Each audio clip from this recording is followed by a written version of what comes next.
más gente veía en humanadas han ido puestos a torcer en la cantidad, pero como el culo, no hay porque yo como muchos de los que alguien pienso que somos carraseros, yo digo que somos carraseros, pues coño, no las aprendes.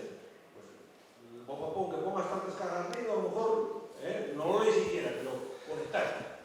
Y como el culo, que claro, a ver, tiene que tener las medidas mínimas, que el agujero sea de diámetros pequeñinos, que esté el agujero más, no a nivel del suelo, alto, pues no llega unos racos, randazos, a los pájaros son tontos. Necesitas unos, y vamos, tengo esto en alguna pumalada, méteme entre una caja de aquí, otra siguiente, a esta altura, con agujeros en el suelo, con agujeros así de grandes que entra un caballo, bueno, no, escándalo. Entonces, que no es culpa vuestra ni nada, de la administración, pero por el BOPA, pues se subvenciona, que tengas tres cajas de pero sin ninguna medida mínima, ningún control, o sea, un desfase brutal. Digo que ahí, para mí, que en la administración mucho trabajo queda por hacer, mucho no, es sencillo, que le pongamos unos parámetros, unas medidas mínimas. Pero vamos, yo vi unos cuantos que vamos, de nuevo.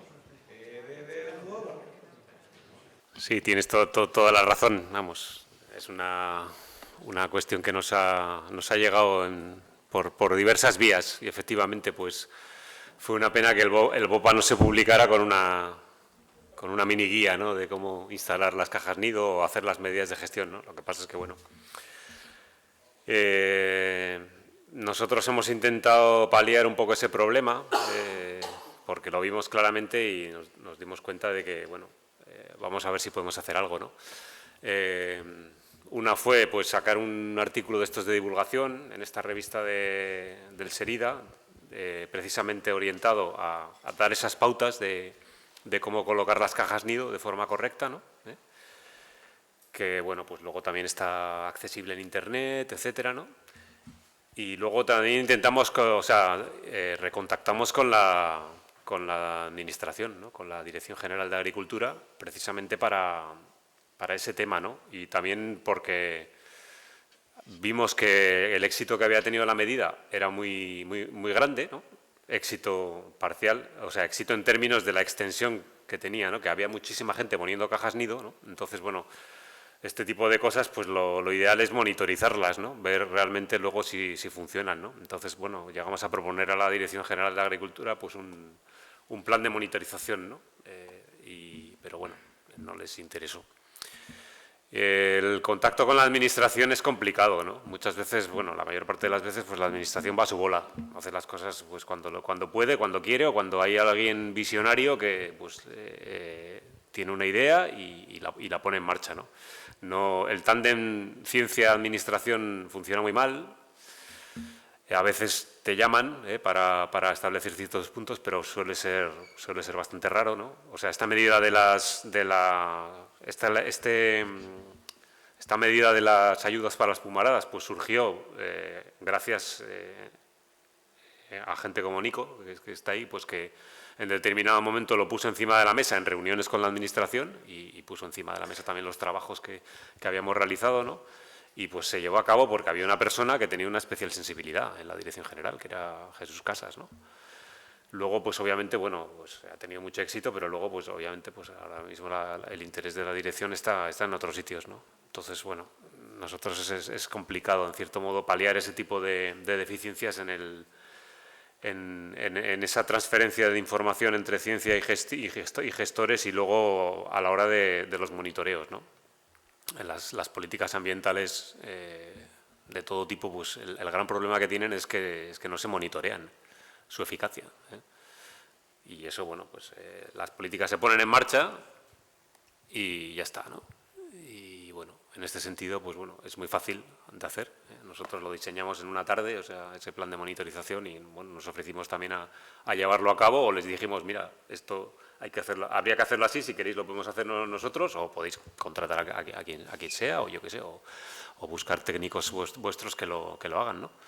Pero bueno, entonces, bueno, nosotros siempre intentamos en los foros que podemos, pues tratar de hablar con los agricultores y explicarles las pautas técnicas mínimas para que la medida funcione mejor y esperamos que poco a poco pues que vaya mejorando.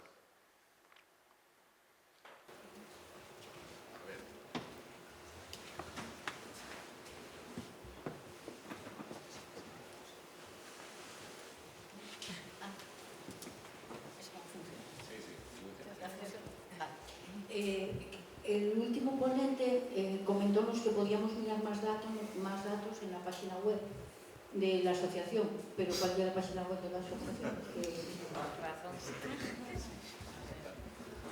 Y otra cosa, para el primer ponente que acaba de comentar, bueno, más bien para matizar una cosa, o sea que para todos.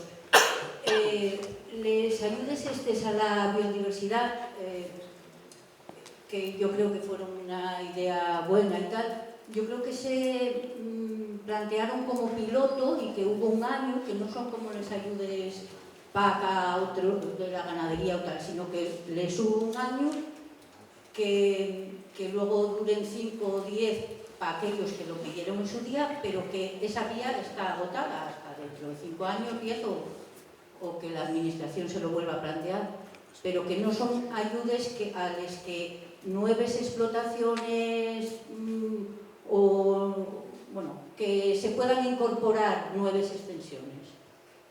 Creo, o estoy equivocada, pero eso me informaron a mí no hace mucho. Y lo de la página web.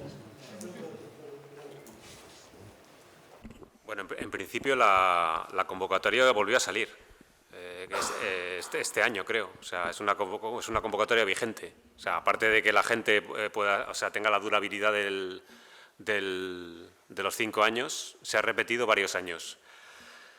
En principio yo confío en que se mantenga, porque además la nueva PAC tiene una parte importante de medidas agroambientales y básicamente este tipo de medidas previas a la nueva PAC pues se van a absorber directamente. O sea, de hecho la nueva PAC pues tiene más cosas, ¿no? Se podrían hacer más cosas en ese sentido, ¿no? No tenemos ni idea de por dónde van los tiros en lo que es la Consejería de Agricultura de Asturias. No sabemos cómo quieren aplicarla, tampoco. Nosotros también formamos parte de un grupo de trabajo que precisamente pusimos sobre la mesa con una publicación científica y con publicaciones también de divulgación técnica, qué tipo de cosas concretas se pueden hacer con el nuevo marco de la PAC. O sea, no solo pues, cosas con… Bueno, obviamente podríamos el ejemplo de las pumaradas, pero esto se puede hacer, por ejemplo, también en zonas dedicadas a la ganadería extensiva, de mantenimiento de parches forestales o de parches de bosque autóctono y compensaciones económicas en esos bosques, en esas zonas de pastizal. O sea, que sería una medida totalmente rompedora con lo que es la práctica habitual de quemar el monte, ¿no? Entre otras cosas, ¿no? Y de eliminar la vegetación leñosa, ¿no? Pues bueno, se puede compensar esa presencia de los bosques, ¿no? Porque está ofreciendo otros servicios ecosistémicos, bueno, que no, obviamente no están tan relacionados con la productividad ganadera, pero tienen también una repercusión. Entonces, deberían venir más medidas en ese sentido, no solo, y deberían ampliar las orientadas a los cultivos de manzana. Pues se puede hacer lo mismo con los cultivos de kiwi, con los cultivos probablemente de arándanos, etcétera, y otro tipo de explotaciones. Sí, bueno, sería pues mavea.org y ahí vas hasta seguimiento. Y en seguimiento te van a salir todos los programas y proyectos que estamos haciendo, entre ellos que es el level que expliqué un poquito hoy por encima, y ahí tenéis también pues por ejemplo, el seguimiento que hacemos casi pues a diario de Celván, que se actualiza casi diariamente. Porque bueno, ese es digamos que nuestro sitio icónico donde nacimos y donde realizamos casi siempre todas nuestras actividades, y entonces ese, por ejemplo, y luego tienes un montón más de proyectos. Pues ahí tienes, por ejemplo, el proyecto que hicimos este verano, que hicimos un censo de las golondrinas, de los aviones y de los vencejos en Avilés, en el concejo de Avilés, y luego tienes varios proyectos más que son los que realizamos. Están abiertos, todo el mundo puede consultarlos, pero los dos proyectos cimeros que más esfuerzo realizamos es en el seguimiento de Llodero, y luego pues el bebé, que como puedes ver, pues somos personas que somos pues aficionados, y es un esfuerzo considerable a todo lo que realizamos. Todos los que participamos, mis compañeros, aquí hay varios, pues bueno, es un esfuerzo muy importante, familiar, económico, pero bueno, lo hacemos porque nos gusta. Pero están abiertos a todo el mundo. Mirarlos, consultarlos, exprimirlos y sacarles todo el jugo que podéis sacar. ¿Qué paso están?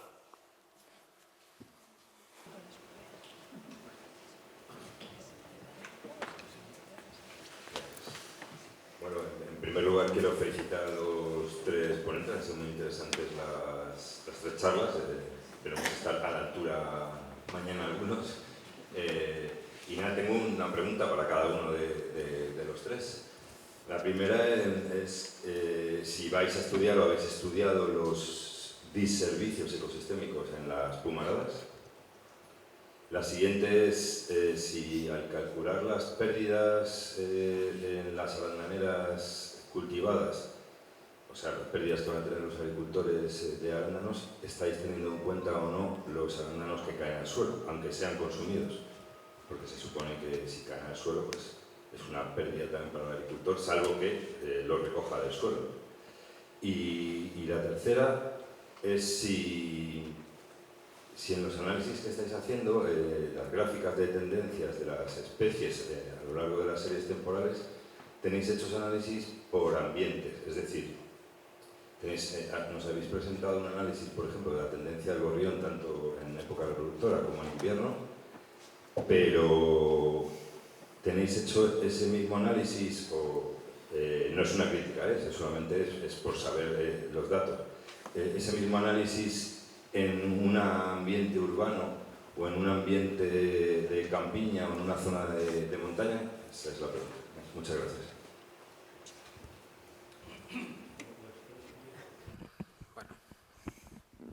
Te respondo a la primera pregunta.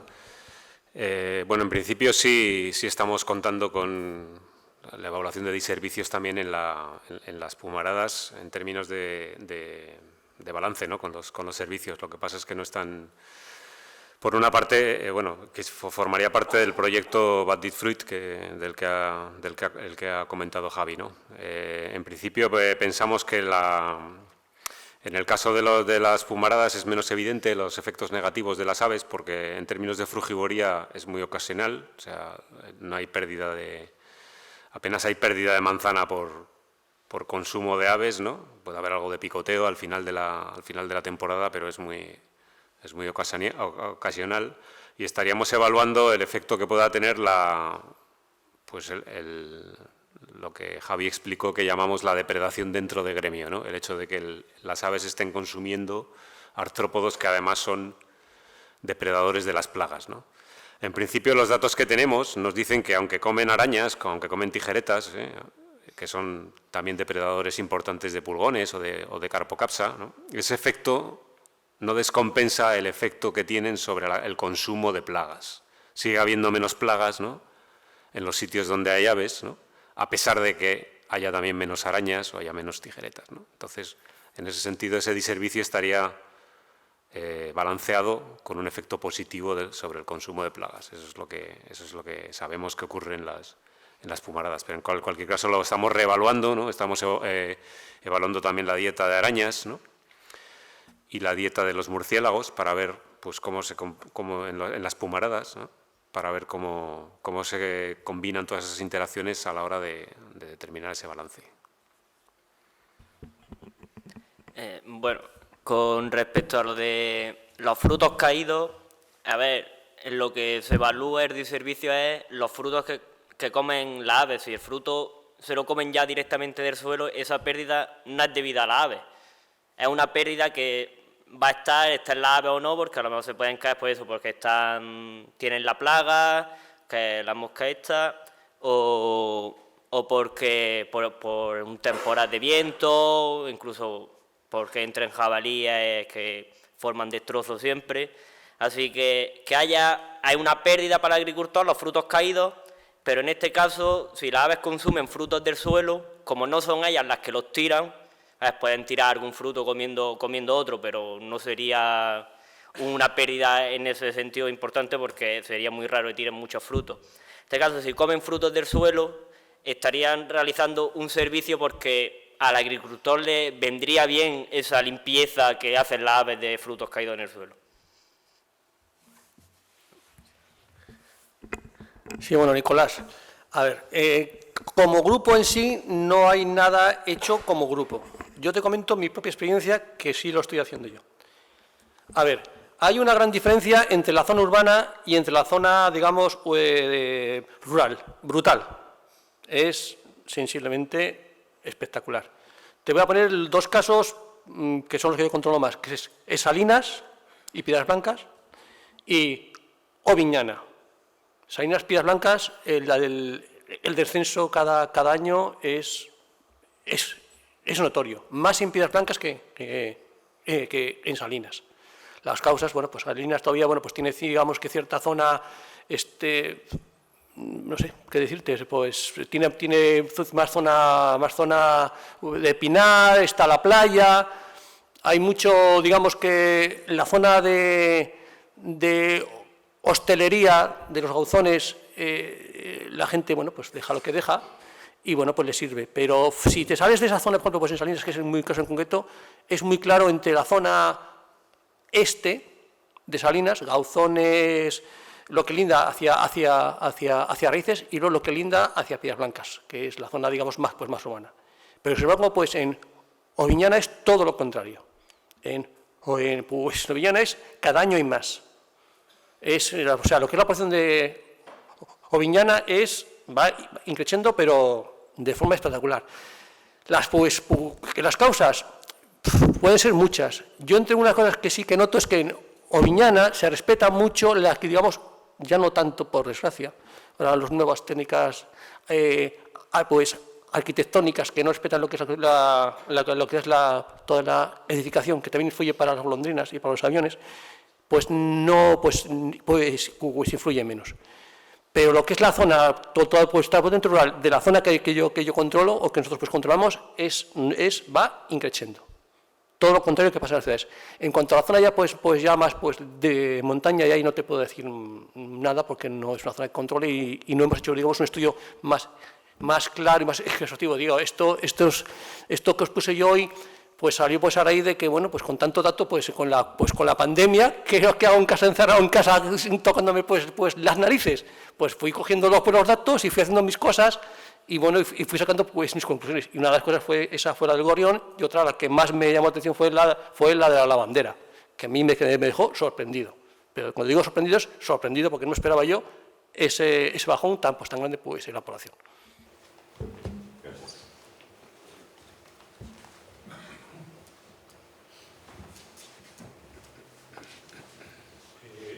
Javier, ¿no?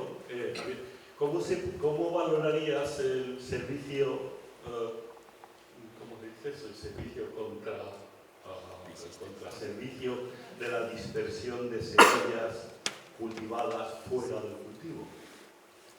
Y, o sea, digamos, la naturalización de semillas de variedades no autóctonas, ¿no? Que también se podría llevar al caso de las pomaradas, pero bueno, sería más complicado con las aves, pero podríamos hablarlas en el caso de mamíferos y demás.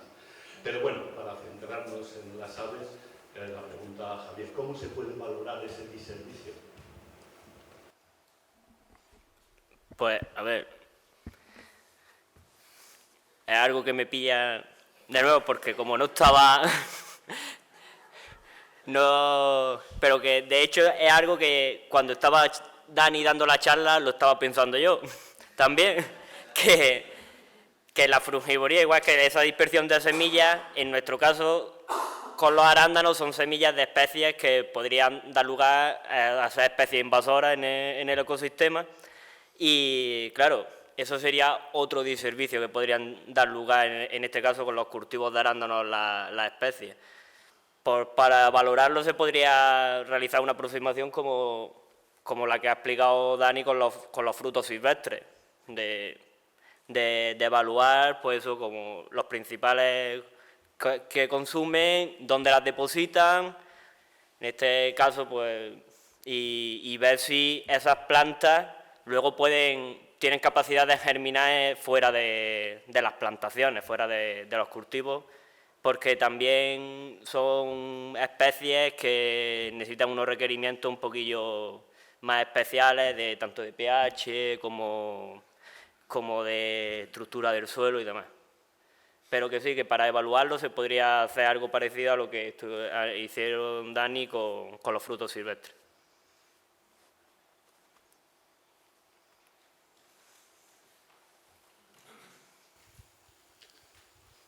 Hola. Bueno, yo te quería preguntar una cosa, bueno, Dani, respecto a lo que hablaste de las implicaciones en conservación, que hay una cosa que me gustó mucho, ¿no? Que normalmente las políticas de conservación se suelen centrar en criterios numéricos y normalmente a las especies que consideramos abundantes se suele ignorar, ¿no?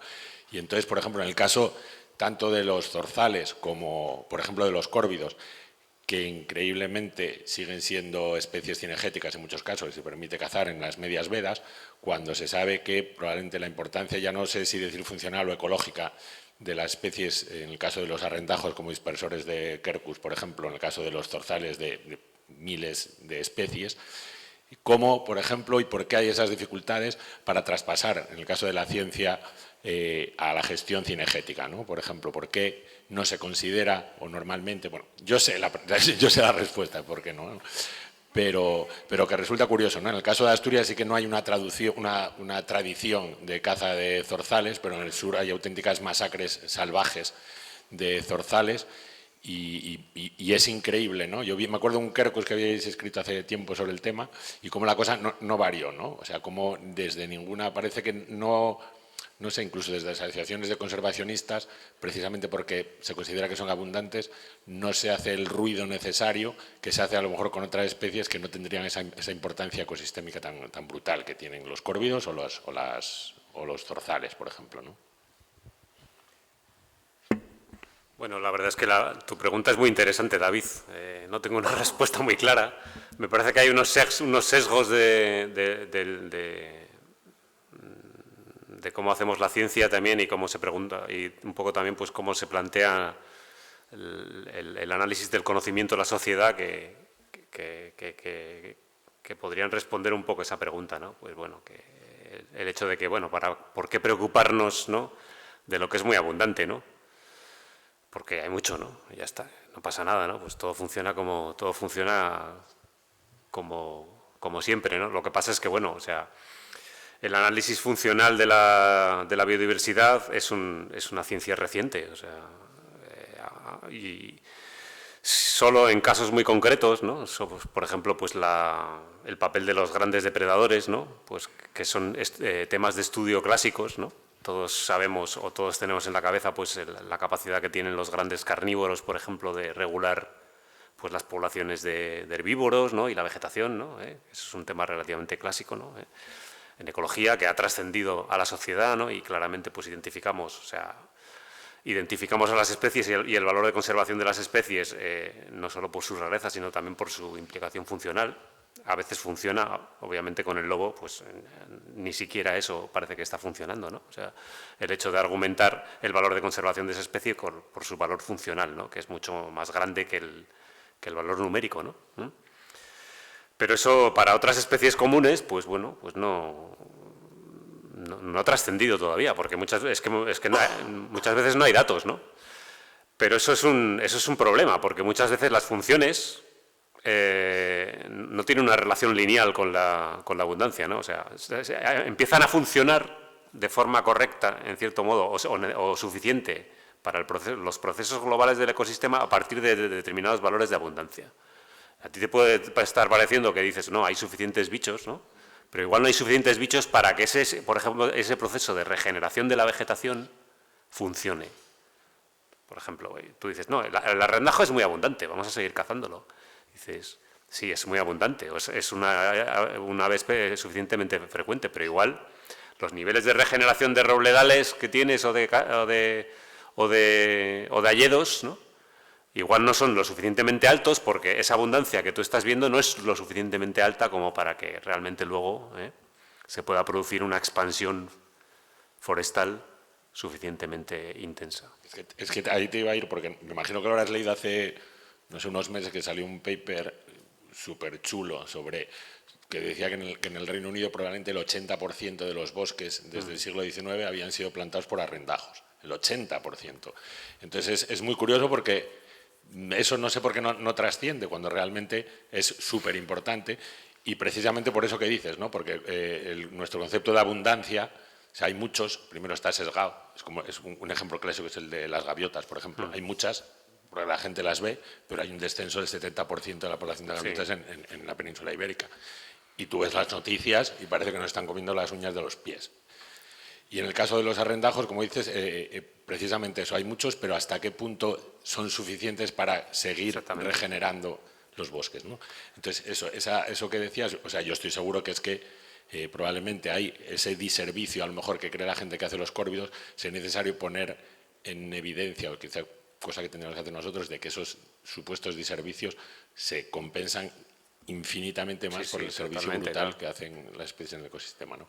Ya no solo para nuestro beneficio por las pomaradas, por las especies de cultivo, sino para lo que dices. Por ejemplo, es muy importante para las pomaradas tanto eso como las sebes, como que haya bosque. Entonces los arrendajos no actúan directamente sobre la pomarada, pero sí sobre los bosques, que a su vez favorecen la productividad de los cultivos, ¿no?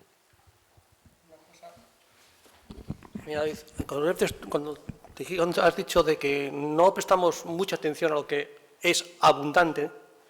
No, me refiero a que no prestamos, no, sí la prestamos, Sí, pero a nivel de conservación. Sí, resulta que lo que yo, por ejemplo, pues algunos datos, por ejemplo, el tema con los fringílidos. No os he presentado aquí las gráficas porque me parecía que eran muchas líneas y mucho todo. El caso de los fringílidos, el caso más sangrante es el del jilguero. El jilguero, estos 12 años de los censos que hemos hecho, pues se mavea, todo el mundo se cree que hay jilgueros por todos lados. El jilguero ha bajado más de un 70%. Y nadie se acuerda del jilguero. El jilguero, por ejemplo, hay zonas donde ha bajado el 70%. O como la lavandera os lo comentaba, y nadie le presta atención. No es el urogallo, no es el águila real, es un pajarín que lo tenemos aquí, como está ahí, nadie se da cuenta, ni nadie se preocupa de decir, pero ¿por qué hay cada vez menos jilgueros? Y como eso, pues lo ves en todas las especies de aves que hay en Asturias. Muchas son, digamos, abundantes entre comillas, pero es que cuando las ves luego a lo largo de todos estos años, hay muchas especies que sí, el jilguero, el pardillo, el pinzón, por ejemplo, también ha bajado bastante. Y bueno, y no entran en las políticas de conservación, ni siquiera, digamos, merecen un estudio más a fondo de lo que es lo que está pasando con nuestros pájaros. Porque estudios sobre el cabantahuesos, el águila real. Bueno, ¿me oís? El alimoche, sí, están cada 2 por 3. Pero hay estudios sobre el jilguero, el pardillo, el pinzón, la lavandera común. De eso nadie se acuerda, ¿eh? Nadie. Y están de capa caída. Y hacen su labor, ¿eh? También. Pero bueno, como son tan comunes. Bueno, yo creo que, bueno, no sé si podemos dejar una pregunta más, pero como esto... Vale, sí, una, dos, pero bueno, venga, sí. No, yo quería preguntar, porque habéis visto mucha diferencia en el diservicio en las arrandaneras tempranas de las tardías, de qué es lo más común que encontréis en Asturias cultivados, si arrandaneras tardías o tempranas, y si hay una diferencia en productividad. No sé si se entiende. Para ver si cuán importante es ese diservicio, también es importante saber cómo de abundante es un tipo de cultivo u otro. Yo creo que, creo que lo he comentado, no, a lo mejor se me ha pasado, pero casi todas las plantaciones tienen cultivadas distintas variedades, porque quieren conseguir que la producción, dilatarla lo máximo posible. De hecho, yo creo que aquí en Asturias se puede estar produciendo arándanos todo el verano seguro y prácticamente desde mediados de primavera a otoño. Así que, y ya si incluimos las variedades que se pueden plantar más al sur, hay producción de arándanos en España todo el año. Así que yo creo que una u otras variedades va a haber lo mismo. Entre variedades tempranas y tardías la proporción va a haber más o menos igual. Casi todas las plantaciones tienen la misma proporción de una y otra. Surso, me parece. Espera, que te guíes. Espera, que te guíes. Espera. Me ha quedado una duda. ¿Habéis registrado si ha habido una evolución en algún sentido de la estructura de la vegetación de los recorridos sé si se me ha escuchado hasta ahora. No sé si habéis registrado, entiendo que los recorridos son fijos, ¿no?, a lo largo de los años. Sí, ¿no? Sí. No sé si habéis registrado si ha habido una evolución, un cambio en la estructura de la vegetación en los recorridos o en algunos de los recorridos, que puede ser debido pues a abandono de cultivo, entonces que coja vegetación natural, o a la inversa, o cambiar tipos de cultivos de forma evidente. No sé si habéis registrado eso. Sí, sí. Sí, se registra, sí. A ver, de los transectos que yo te hablo, sobre todo de los que yo más conozco, que son los que yo realizo, yo sí registro el cambio de vegetación. En casi todos el cambio de vegetación es casi mínima, o sea, puede haber algún cambio mínimo. Lo que sí es muy relevante y muy llamativo es lo que ocurre en las vegas del Bajo Nalón.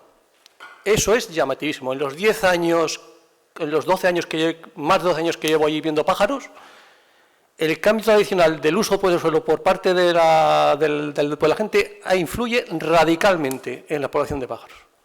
Radical, tanto en la población como en el número de especies. Te cuento.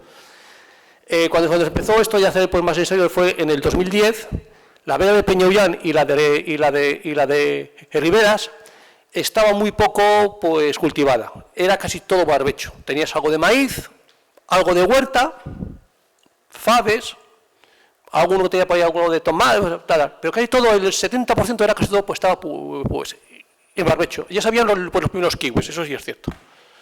Entonces lo que era la cantidad, pues lo que era toda la biodiversidad era muchísimo más. De hecho, había un molinero, ha desaparecido. Tenías un montón de especies. Pero lo que es el cambio de cultivo, pues ha cambiado.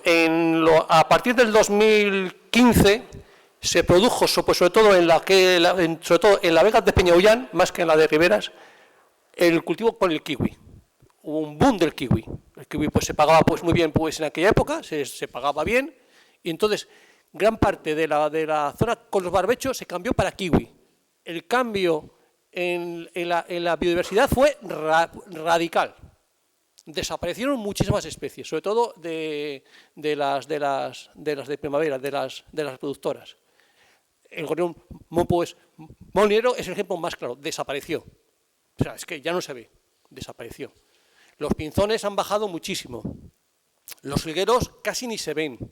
Los colirrojos están que se cuentan con los dedos de la mano. El petirrojo ha bajado muchísimo. Sin embargo, les vino muy bien para la invernada, para el alirrojo. Le vino fabuloso, pero fabuloso. Y para el zorzal es común, pues también. Estos 3 últimos años, a raíz pues, de la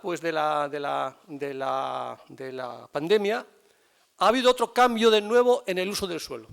Se están quitando zonas que había con el kiwi, se han quitado. Y zonas que estaban con el barbecho se han puesto para fabas, para maíz y para vallico. El vallico, ¿sabéis lo que es el vallico? Esta hierba que se planta para que luego se da para el forraje para el ganado. Pues ha cambiado. Entonces, ves que ese cambio ha sido para bien. Han vuelto en mayores números los petirrojos, los pinzones, los jilgueros han vuelto. Y sin embargo, pues ha bajado el número de los zorzales. Digamos, si tú vas hasta la vega pues, de Peñaullán, que es lo más claro, la zona pues, de los kiwis, ves zorzales y mirlos sobre todo. Si luego te vas a la zona que linda más al pueblo, que ya ahora son faves, maíz, vallico, zona de barbecho, zona de huerta, han vuelto por de huerta, la que es la biodiversidad ha subido exponencialmente. Ves muchísimas pues, más especies, tanto en especies como en números. Entonces, es un ejemplo pues, clarísimo que en 12 años ves que el uso pues, del suelo influye radicalmente en las aves, pero radical. Okay. No sé si te ha contestado. Sí, era eso. Muchas gracias a los 3. Bueno, pues yo creo que ya por hoy vamos a dejar porque mañana hay que cerrar. Y bueno, nada, mañana... Recordar que tenéis las revistas y los folletos, gratis, que no me los quiero volver a llevar a casa.